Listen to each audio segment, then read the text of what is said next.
We are at the Granite Mountain Hotshot Memorial.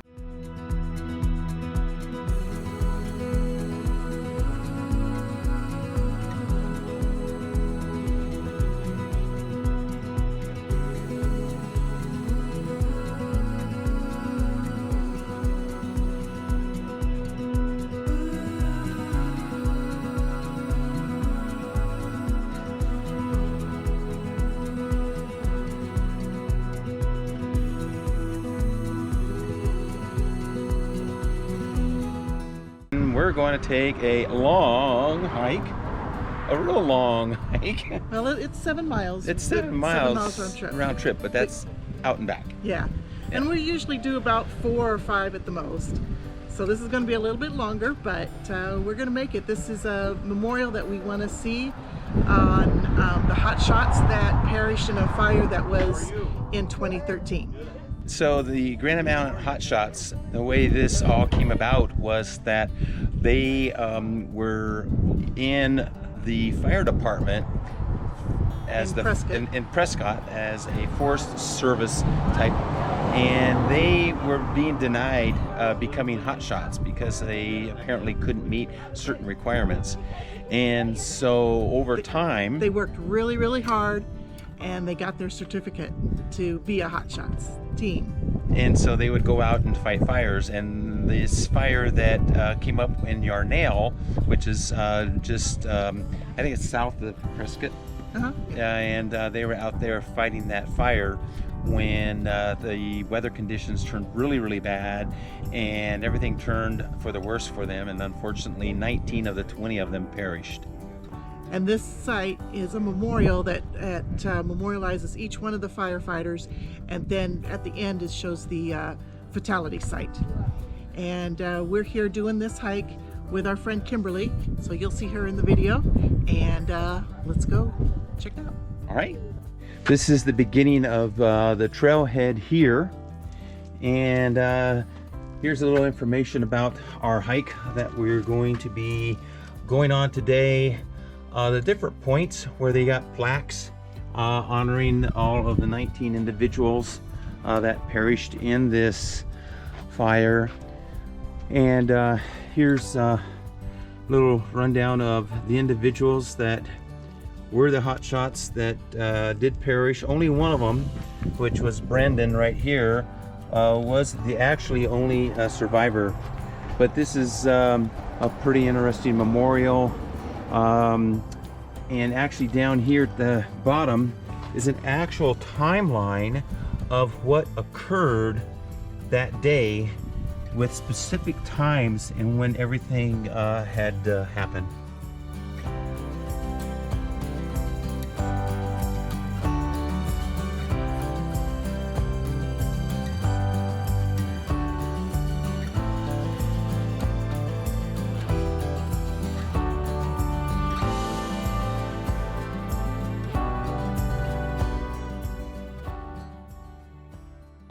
I'm making it. It's a tough hike, but I'm doing it. Yeah, it is a tough hike. And we still have a ways to go. What's up there? Say hi, Kimberly.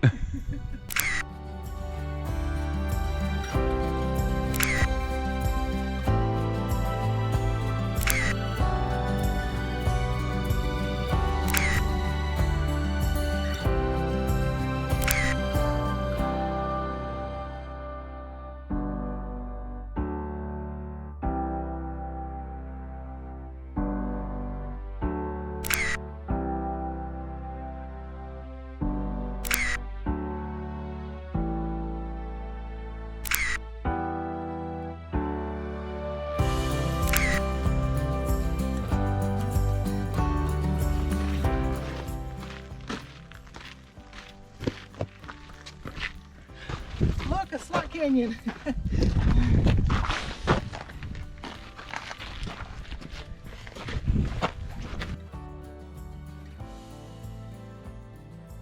So roads like this remind me of life. Lots of twists and turns, and you don't really know what's coming around the corner.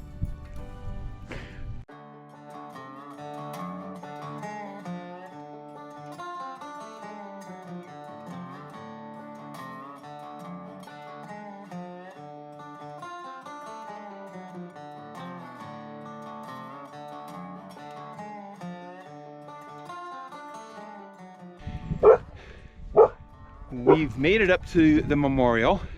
Ginger's barking. She's barking at, and I'll show you here in a little bit, another part of the memorial. But so yeah, about an hour and a half hike up here. Definitely a moderate hike, a little maybe even greater than moderate. But we made it up here. So I just want to take and show you a little bit of stuff about this. It's a little windy up here today. You see down there is a circle, and that's the actual fatality site that we're going to hike down to. But they've got some great signage here along the way, and this is, you know, a map of how the fire started and where it began, and it actually went into a clockwise, you know, scenario. And again, here's the timeline of things that had happened. And there were 20 hot shots, and one of the hot shots was put out a ways to become really kind of a person to look out for the fire. And so as we're looking out here, and the fire actually started over that area there. Now the fire was making its way around that other ridge on the other side over there, and was heading out to that town that's way out in the distance. And the fire kept growing and growing, and by that time frame the fire was starting to head to Yarnell, and this is Yarnell over here. And what had happened was that the fire created its own storm, as we know, and the hot shots were literally just right down here, and they were making their way through this valley because they were heading down to do a fire block down here so that the fire wouldn't hit the town. Well, what had happened was that the wind changed direction on them, and the fire actually came right down over here and just came roaring right through here. And even though those poor men were just right here, and you can see just off in the distance where they could have gotten to, they couldn't make it there in time, and that fire literally came right down here and right up towards us, and unfortunately they perished down there. So that's a little bit of history about the hot shots. 19 of them were there when they had perished, and one of the one that was on a lookout, he actually was able to make it out. So we're going to take a short break, and we're going to head down to that memorial. So I'm going to kind of go through the 19 names real quick of the individuals that had perished, and you'll see that we took pictures of the plaques on the way up, and I'm sure that I won't be able to pronounce all of their names. I'll do the best we can. But we've got Eric Marsh, Jesse Steed, Clayton Whitted, Robert Cadwell, Travis Carter, Travis Turbyfill, Chris McKenzie, Andrew Ashcraft, Joe Thurston, Wade Parker, Anthony Rose, Garrett Superger, Scott Norris, Dustin DeFord, William Warnicki, Kevin Wojcik, John Pearson Jr., Grant McKee, Sean Meisner, and Brandon McDowell, the surviving member. So to give you a perspective, right over here is a 2-track road, and just right here at the top of this mountain they were having a lunch break, and the fire started just right there. But can you imagine, you're seeing that fire out there going out there, and it's clear over there to that other ridge, and you're here and you're saying, over there's the town, we need to get down there and we need to draw a fire break to protect that town. With that in mind, you being right here, this mountain, this little ridge here in front of you, you can't see what's happening over there, so you start heading down,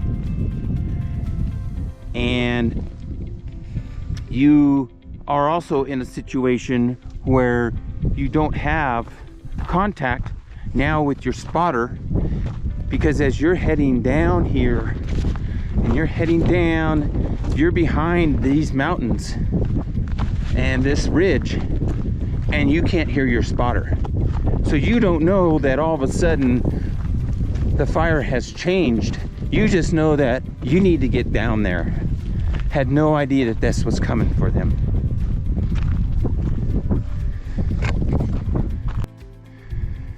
So a little perspective. We were up here, this is the ridge.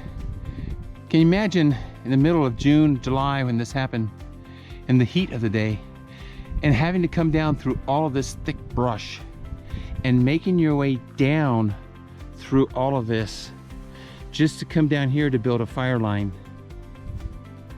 And again, not realizing that just around the corner over here, that fire was coming around. I suggest that you watch the movie Only the Brave before you do this hike, because it will definitely set the emotions for you when you do the hike. Again, the movie is called Only the Brave. I'll put a link down below for the movie. So as we have approached this fatality area here, a couple things before I show you the monument that was constructed is, if you're coming in here on the weekend, and first off, the location is near Yarnell, and it's between Yarnell, Arizona and Congress, Arizona. The parking is very limited where you come in at. So you might want to get here really early on a Saturday weekend, a holiday weekend. There's a lot of people here. So you do want to come here early. We got here at 8:30. Took us an hour and a half to reach the top point up there. And the descent down here is probably only maybe, I don't know, 20 minutes. So it's not bad. But the parking is tough. Now, during the busier times, they do have shuttles that run from Yarnell over to that area, drop you off so that you can do the hike. We're just gonna go ahead and walk around here and just kind of take a look at things and see the actual crosses that are on the inside is where the actual individuals' bodies were at the time.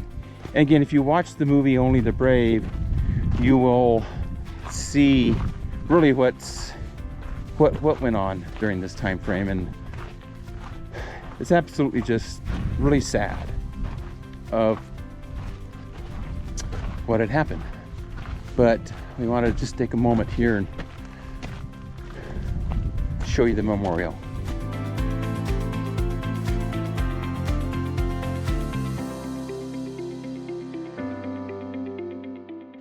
Well, guys, thank you for your service. Well, here we are at the trailhead. As you can see, there's not many parking spots. You know, maybe 10 or so.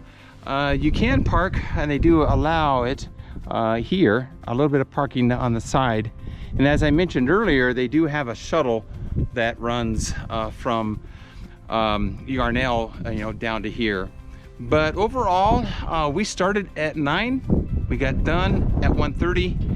It was an hour and a half up to the very top, and about a half an hour down to the fatality site, 40 minutes back up, and then about another hour and a half back out. So that way you can have an idea what to plan for your day to come here to the Hot Shot Memorial. Definitely put it on your bucket list. It was well worth it. If you enjoy the hike, it was awesome. Be sure to take plenty of water. If you got a dog, plenty of water for the dog too.